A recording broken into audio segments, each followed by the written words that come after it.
So tomorrow's Ash Wednesday, and those who are Orthodox, Catholic, High Church Protestant, other flavors of Christianity will be observing Lent, which is the 40 days before Easter, when people traditionally go into a kind of a time of spiritual reflection and penance, and usually give something up. Traditionally it was give up meat for Lent. Now it might be give up sweets or alcohol or TV or Facebook, in which case you're not going to see this. But to give up something as a form of penance, as a form of spiritual discipline, as a form of spiritual focus leading up to Easter. And so here's a rhetorical question to consider. What did Jesus give up for Lent? The answer is Jesus gave up his life. Jesus made a series of decisions leading up to Passover that ensured his execution. He decided to go to Bethany to see his friend Lazarus, who was sick and ultimately died. He raised Lazarus from the dead, which not only got a lot of people to believe in him, but also made the religious leaders realize this guy's a threat, and they decided that he needed to be killed.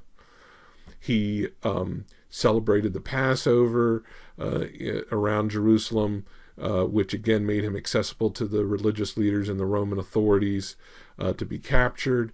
He continued to embrace Judas Iscariot as an apostle, knowing that he was going to betray him.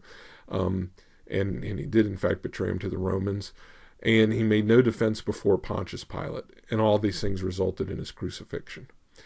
And Jesus said to his followers, if anyone would be my disciple, they need to take up their cross daily and follow me. Now, he obviously didn't mean that everybody who was going to follow him needed to be crucified as he was crucified. Nor does he mean, as some people say, they use the term cross to bear to describe some situation in their life, some chronic illness, a strained marriage, a bad job, some other situation, and they go, well, this is my cross to bear. That's not what that means. When Jesus says for us to take up his cross daily and follow him, it means to make choices that puts God's will above our own will, just as Jesus did. If you remember in the Garden of Gethsemane, it says that Jesus sweated blood and that he prayed, Father, if this cup can be taken from me, please do that, but it's not my will, but your will that I want to do. And he followed through with what he believed God's will was. And he's called us to that same kind of lifestyle, to make daily, moral, ethical life choices that puts God above ourselves, that puts love above self-interest. Jesus said, this is how, there's no greater love than this, than someone lay down their life for their friends. And just as Jesus did this on behalf of the whole world, he expects us to do that on behalf of the people that are in our life. And so as we go into this season before Easter, and as we think about Jesus, and we think about Christianity, and we think about what it all means to us, remember this. Jesus has called us to nothing less than to be his disciple, to be like him.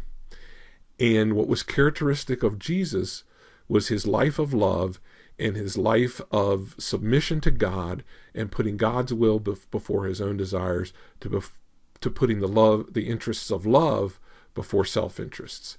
And this is exactly what he calls us to do. And so while, the things that we might observe during Lent, the religious observations might be good spiritual disciplines, and they might help us to reflect on these things. Remember, they're no substitute for actually living our life day by day, 365 days a year, in which we take up our cross and we choose to do God's will above our will. Hope that's helpful. Talk to you later.